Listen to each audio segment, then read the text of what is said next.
శివాలయం ఆవరణలో జరుగుతూ ఉన్న సర్వేశ్వర శతకం మీద ప్రవచనానికి మీకందరికీ హృదయపూర్వకంగా స్వాగతం పలుకుతున్నాం. మాతృదేవోభవ. ఆర్ద్రానుభూతిమఖిలక్షర రాజ్యపీఠం. అమ్మ, ఆర్ద్రానుభూతిమఖిలక్షర రాజ్యపీఠం భావానుభావ రసభావ గృహ ప్రవేశం. భావానుభావ రసభావ గృహ ప్రవేశం.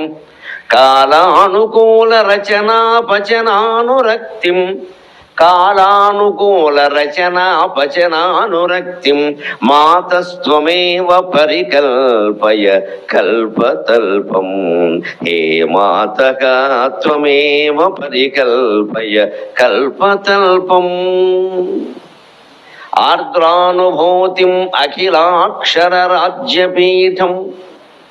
ఆర్ద్రమైన అనుభూతిని 56 అక్షరాల యొక్క రాజ్యపీఠాన్ని భావానుభావ రసభావ గృహ ప్రవేశం.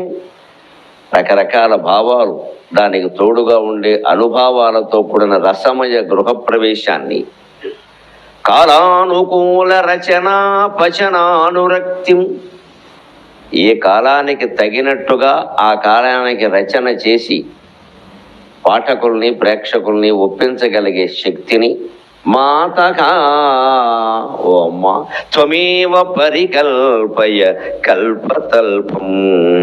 ఆ శక్తిని నాకు ఇచ్చి కాపాడుతలేని మా అమ్మకు ముందుగా నమస్కారం చేస్తూ ఉన్నా. ఇక్కడ గంగా భ్రమరాంబ సహితంగా పరమశివుడు ఉన్నాడు. పైగా నాకు ఎదురుగా చాలా ఎత్తుగా ఉండి చూస్తున్నాడు. అక్కడ ఆయన మీ కష్టాల గురించి నాకు చెప్పడం కాదయ్యా, నా కష్టం గురించి కూడా చెప్పవయ్యా గరికపాటి అని చెప్పాడు నాకు. మన కష్టాలన్నీ దేవుడి దగ్గర చెప్పుకోవడం కాదు, ఆయనకు కూడా పెద్ద కష్టం ఉంది. మీ ఆలయం కారణంగానే ఉంది. అది ఎక్కడైనా ఓ భ్రమరాంబ సహిత అంటారు, పార్వతీ సహిత అంటారు, ఉమా సహిత అంటారు. మీరు ఇద్దరిని పెట్టారు ఇక్కడ, గంగా భ్రమరాంబ సహిత. అందుకని ఇద్దరితో ఆయన పడుతున్న తిప్పలు ఉన్నాయి. అవి మనకు అర్థమైతే మన సంసారాల్లో కూడా మనం హాయిగా ఉండగలుగుతాం.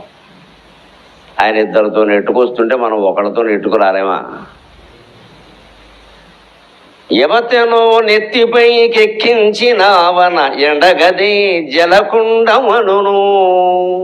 గంగాదేవి శివుడు నెత్తి మీద ఉంటే అమ్మవారు అడుగుతోంది. అనుమానం వచ్చి భ్రమరాంబదేవి ఆవిడ కాపురం నిలబెట్టుకోవాలి కదా, మరి ఈయన వేరే వేషాలు వేస్తే ఎలా కుదురుతుంది? మగాళ్ళ విషయంలో చాలా జాగ్రత్తగా ఉండాలి. యవతెనో నెత్తిపైకెక్కించినావన ఎండగదే జలకుండమనును. ముచ్చు మొగము జోడు మునిగె కొంపయనంగా కాదు కాదు ముఖం ముఖమలమనును. కన్నులున్నవి జోడు కన్పడదేయన్న మీనమ్ముల విసుమీ సతిజను. మీనమ్ములవి కన్గొని మీనముల్ జూడు మీ సతిజను. మీనముల్ సరి జూడు మీ సతిజను.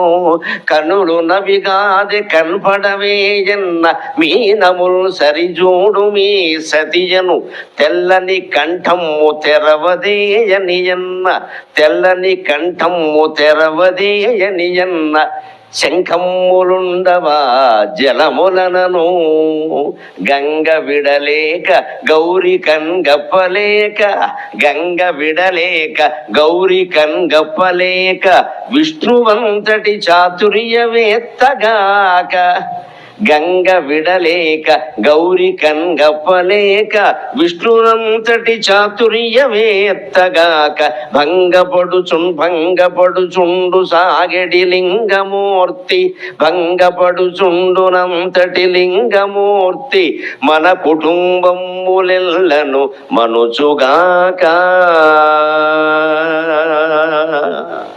మన కుటుంబంబులెల్లను మనుచుగాక. మనం మన సంసారాల్లో తిప్పలు పడుతున్నట్టే భగవంతుడు కూడా తిప్పలు పడుతున్నాడు. ఎందుకు పడతాడు అంటే మనం ఎన్ని రకాల వ్యవహరించి కష్టాలు తప్పించుకుని జ్ఞానాన్ని పొందాలో మనకి తెలియజెప్పడానికి. అందుకని భ్రమరాంబాదేవి శివుణ్ణి అనుమానించింది. ఏమని? ఎవతేనో నెత్తిపైకి ఎక్కించినావు, ఎవతనో తీసుకొచ్చి నెత్తి మీద పెట్టుకున్నావయ్యా, ఏమిటిది, నేను సరిపోలేదా నీకు, మళ్ళీ ఇదొక దొరికిందా అంటే, అది ఊరికి వాటర్ ట్యాంకు జలం, అది ఏదో పైనుంచి పడుతుంటే అందరూ ప్రార్థిస్తే నెత్తి మీద పెట్టుకుని, అది అసలు ఆడది కాదు, కంగారు పడకు.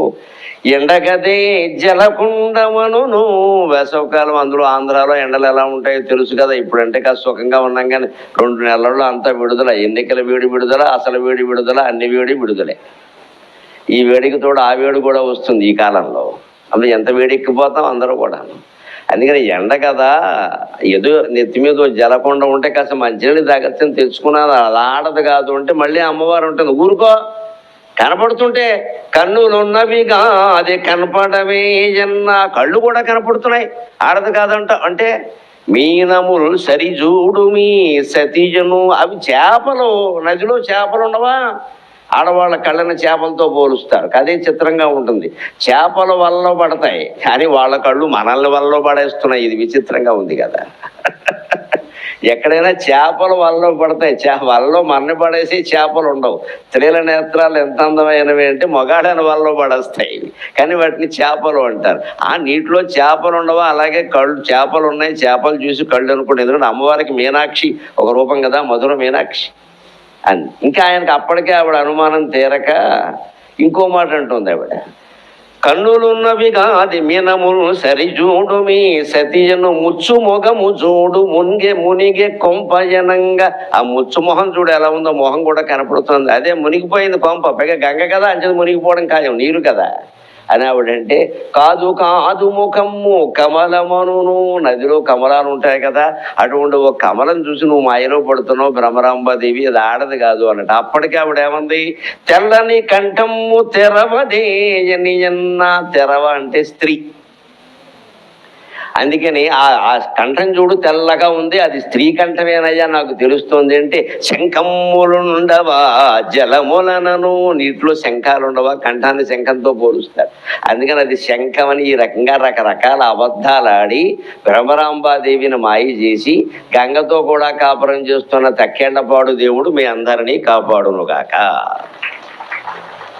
ఎందుకు పాపం ఎన్ని అబద్ధాలు ఆడాల్సి వస్తుంది? గంగ విడలేక గౌరీ కన్ను గప్పలేక, గంగాదేవిని విడిచిపెట్టలేడు, అమ్మవారి కన్ను గప్పలేడు. ఎంతకాలం ఈ సంసారం నాటకం, తప్పదయ్యే. అందుకని పోనీ అది కాస్త శిక్షణ కావాలంటే వాళ్ళ బావమరిది విష్ణుమూర్తిని అడగాలి. విష్ణునంతటి చాతుర్యవేత్తగాక, ఆయనైతే 2 కాదు 8 మంది కాదు 16,000 మందితో కూడా ఆధార్ కార్డుతో సహా సంసారాలు ఎలా చేయడో చూపించండి. దానికి పాన్ కార్డు కూడా జత చేస్తాడు మళ్ళీ ఎక్కడ. పెద్ద మాయలాడు. అంత మాయలు ఈయన దగ్గర లేవు. అమాయకపు దేవుడు ఎవరయ్యా అంటే శివుడే, బోళా శంకరుడు అంటారు, బోళా విష్ణువు అనే మాట లేదు. అందుకని అమ్మవారి కన్ను కప్పలేక, గంగని విడిచిపెట్టలేక, విష్ణువంతుడి చాతుర్యము లేక, భంగపడుచుండు జంగమలింగమూర్తి, భంగపడుచుండు జంగమలింగమూర్తి, మన కుటుంబంబులెల్లను మనుచుగాక. రకరకాల అబద్ధాలు ఆడితే కానీ సంసారం నడవదు, మనం గుర్తుపెట్టుకోవాలి. ఈ భక్తి అంతా దేనికి, ఈ ప్రవచనాలు దేనికి, ఈ దేవాలయాలు దేనికి అంటే ఏదో పరలోకం కోసం కాదండి. పరలోకం తర్వాత విషయం. ముందు ఈ లోకంలో మనం ప్రశాంతంగా మన బాధ్యత ఏదో మనం చెయ్యాలి. మన ఎవరికి ఈవేళ శివుడులాగా 2 భార్యలు లేరు, విష్ణుమూర్తిలాగా 16,000 మంది లేరు, ఉన్నది ఒక్కరే. కానీ పిల్లలు కూడా 2, ఇదివరకులాగా 5, 6, 10 మంది ఎవరికీ లేరు. కానీ ఎంత యాతన పడిపోతున్నాం ఈ సంసారం కాస్త గెంటుకు రావడానికి. 10 ఏళ్ల వరకునేమో ఈ పిల్లలు తండ్రి అంటే భయపడతారు. విచిత్రం, వాళ్ళకి 20 ఏళ్ళు వచ్చాక తండ్రే వాళ్ళకి భయపడుతున్నాడు. ఇక తల్లి భయపడుతుందని వేరే చెప్పక్కల. 10 ఏళ్ల వరకు మా అమ్మ ఏదో చేస్తుంది, మా నాన్న ఏదో చేస్తాడని వీళ్ళు భయపడుతున్నారు. వాళ్ళకి 20 ఏళ్ళు వచ్చేసరికి తల్లిదండ్రులు భయపడుతున్నారు. ఈవేళ మా అమ్మాయి అదో రకం అండి, మా అబ్బాయి 2 రకాలండి అంటూ. ఇది సంసారం. దీన్ని తట్టుకునేటువంటి ధైర్యాన్ని ఇచ్చేదే భక్తి. అందుకే భక్తి ఎప్పుడు భక్తితో ఆగకూడదు, అది జ్ఞానంగా మారాలి. ఆ జ్ఞానం కారణంగా వైరాగ్యాన్ని సంపాదించాలి. నాకు ఏది అక్కర్లేదు అనేటువంటి ధోరణికి వెళ్ళాలి. అందుకే శివుడికి ఏమీ అక్కర్లేదు. ఇవన్నీ ఊరికే గంగాని భ్రమరాంబ, ఆయనకి భ్రమరాంబ మీదే భ్రమ లేదు, గంగాదేవి మీద ఎందుకు ఉంటుంది పని లేక. మళ్ళీ అమ్మవారిని వేరే వెతుక్కునే పని లేకుండా ఆయనలో కలిపేసుకున్నాడు, ఆయన గొడవ లేకుండా. ఎందుకు వచ్చిన గొడవ? ఆయనకి దేని మీద భ్రమ లేదు. ఆ భ్రమ లేకపోవడం నిత్య వైరాగ్యమే శివత్వం. అందుకే శివుడు త్యాగయోగి, విష్ణువు భోగయోగి. తన చుట్టూ అన్ని రకాల వైభవాలు ఉన్నప్పటికీ ఆత్మనిష్టలో ఉండేవాడు విష్ణువు, అందువల్ల ఆయన భోగయోగి. తన చుట్టూ ఏమీ లేకపోయినప్పటికీ అమంగళ పదార్థాలు ఉన్నప్పటికీ ఆత్మనిష్టలో ఉండేవాడు శివుడు, అందువల్ల ఆయన త్యాగయోగి. మనం ఐశ్వర్యవంతులైన వాళ్ళందరూ రకరకాల భోగాలు అనుభవిస్తూ విష్ణుమూర్తి అనుకోవాలి, మనమే భోగయోగులుగా ఉండాలి. భోగాల మీద దృష్టి ఉండకూడదు, అది శాశ్వతం కాదు. ఉండవు, ఇవాళ ఉంటాయి, రేపు పోతాయి. అలాగే కాస్త అంతో ఎంతో మధ్య తరగతో దిగువ తరగతో ఉండి పేదరికంలో ఉంటే మనం చుట్టూ ఏవో మామూలుగా మనకి సరిపడే సామాన్లే ఉన్నాయి, ఎక్కువ లేవు. అవసరమైతే అమంగళాలు కూడా ఉంటాయి, తప్పదు. మనం శివుడు లాంటి వాళ్ళం, త్యాగయోగి అనుకోవాలి. ఏదైనా యోగిత్వం ఖాయం కదా, భోగమైనా త్యాగమైనా యోగిత్వం అనేది ఖాయం కదా. ఆ యోగిగా మారడానికి ఏం చెయ్యాలి అంటే భగవల్లీల తెలుసుకోవాలి. ఆ భగవల్లీల తెలుసుకుందుకు ఈవేళ మనం శివాలయం కాబట్టి 13వ శతాబ్దంలో శివుడు మీద అద్భుతమైన శతకం రాశాడు ఒక ఆయన, యథావాక్కుల అన్నమయ్య అని. ఆయన సర్వేశ్వర అనే మకుటంతో అద్భుతమైనటువంటి పద్యాలు రచించాడు. ఆయన ఎంత గొప్ప కవి అంటే ఆయన రాసిన ప్రతి పద్యాన్ని నదిలో వదిలిపెట్టేవాడు. ఆ పద్యం నది కెరటాలకి ఎదురు ఇది వెనక్కి వస్తేనే స్వీకరించాడు, లేకపోతే ఆ తాటాక పోయినట్టే లెక్క. అలాగ కొన్ని వందల పద్యాలు రాసి ఆయన నదిలో విడిచిపెడితే ఎదురీది వెనక్కి వచ్చిన పద్యాలే యథావాక్కుల అన్నమయ్య యొక్క సర్వేశ్వర శతకంగా ఉన్నాయి. అంత గొప్ప పద్యాలు ఇవాళ మనం చెప్పుకోబోతున్నాం. అలా ఎదురీది వెనక్కి వచ్చాయి కాబట్టి యథావాక్కుల, ఆయన ఏం మాట్లాడితే అది అవుతుంది అని ఆయన ఇంటి పేరుగా మారింది. అటువంటి పద్యాల ద్వారా మన జీవితాలను మనం చక్కదిద్దుకుని భక్తి జ్ఞాన వైరాగ్యాన్ని పొందేటువంటి ప్రయత్నం చేసి మనశ్శాంతిగా ఆనందంగా గడుపుదాం. శివుడు సాగిస్తున్నదంతా ఒక ఇంద్రజాలం, దాన్ని చెబుతున్నాడు ఆయన మొదటి పద్యంలోనే. సురలన్ మత్స్య సమూహిగా మనుజులన్ శోభిల్లు బృందారకోత్కరముంగా ఘనునల్పు అల్పుని ఘనుంగా పుణ్యపాపాళిచే తిరుగన్ వైచుచు నీ మఘామహిమ ప్రీతిన్ పద్మజాండంబులందు అరయన్ జీవులను ఇంద్రజాలమున తానాడించు సర్వేశ్వరా.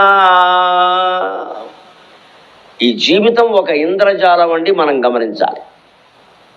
ఇంద్రజాలం అంటే మాయ, ఇంద్రుడు చేసేటువంటి మాయనే ఇంద్రజాలం అంటారు. జాలము అంటే వల, ఒక వల మన మీద విసిరాడు పరమాత్మ, ఆ వలే మాయ వల. వలలో పడుతున్నామని మనం కంగారు పడక్కల్లా. ఈ విసిరిన మాయ వలలోంచి మీరు బయటపడాలి అంటే ఇది మాయ అనేది మీరు గ్రహిస్తే చాలు, నన్ను ఆశ్రయిస్తే చాలు అన్నాడు.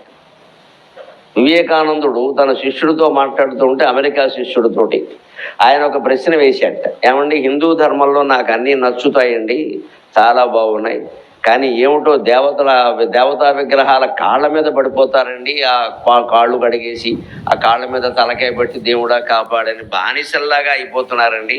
ఈ విగ్రహాలకి మొత్తం ఈ పాదాభివందనం చేసి శిరస్సు పాదాల మీద పెట్టడం నాకు నచ్చలేదు. ఎవరు మటుకు వారు జ్ఞానం పొంది గొప్పవాళ్ళు అవ్వచ్చు కదా మీకు మళ్ళీ అంటే, నాయన నీకు ఈ రహస్యం తెలియదు, హిందువుల్లో ఎవరిని పిచ్చివాడి కింద జమ కట్టకయ్యా, నీకు అందులో ఉండే విషయం తెలియదు, సాయంత్రం రా చెప్తాను అన్నట్టు. వాడు కారు వేసుకొచ్చాడు. ఆయన కలిసి ఒక నదీ తీరానికి వెళ్ళారు. అక్కడ ఆ రేవు, చెరువు, పెద్ద చెరువు అనుకోండి పోను, ఆ చెరువులో చేపలు బాగా ఉన్నాయి. ఒక జాలరి మత్స్యకారుడు చేపలు పడుతున్నాడు. ఆయన రేవులోనే నిలబడ్డాడు. చేపలు పట్టేవాళ్ళు రేవులోనే ఉంటారుగా, గట్టు మీద ఉండరు, కొద్దిగా కాళ్ళు నీళ్లలోనే ఉంటాయి. ఉండి వల విసిరాడు. అందులో చాలా చేపలు పడ్డాయి. వెంటనే వివేకానందుడు ఈ శిష్యుణ్ణి పంపించి ఆ వలలో ఎన్ని చేపలు పడ్డాయో చూసి రావయ్యా అన్నాడు. వెళ్ళాడు, చూసి వచ్చాడు. అబ్బో 100 150 ఉంటాయండి, వేడవాడు పంట పండింది, ఏకంగా చాలా చేపలు పడ్డాయని. ఒక్కసారి ఆ జాలని కాళ్ళ దగ్గర చూడు అన్నాడు. ఆ కాళ్ళ దగ్గర కొన్ని చేపలు ఆ కాళ్ళ దగ్గర ఉండి అతని కాళ్ళే పట్టుకుని పీకుతున్నాయి. అతను మాటి మాటికి ఇలా అనుకుంటున్నాడు ఆ చేపలు పుడుతూ ఉంటే. ఏమయ్యా, మరి వలలో పడ్డ చేపలు 100 150 ఉన్నాయన్నావు కదా, ఈ కింద కాళ్ళ దగ్గర ఉన్న చేపలు వలలో పడ్డాయా అన్నాడు. పడలేదు అన్నాడు. జాలరి కాళ్ళను ఆశ్రయించిన చేపలు వలలో పడినట్టే భగవంతుడి పాదాలను ఆశ్రయించిన వాళ్ళు ఈ మాయ వలలో పడరు. అదయ్యా హిందువులందరూ విగ్రహాల పాదాలకి, దేవుళ్ళగా భావించే మనుషుల పాదాలకి, జ్ఞానులైన గురువుల పాదాలకి దండం ఎందుకు పెడతారంటే ఆ తాపత్రయం కోసం అయ్యా అది.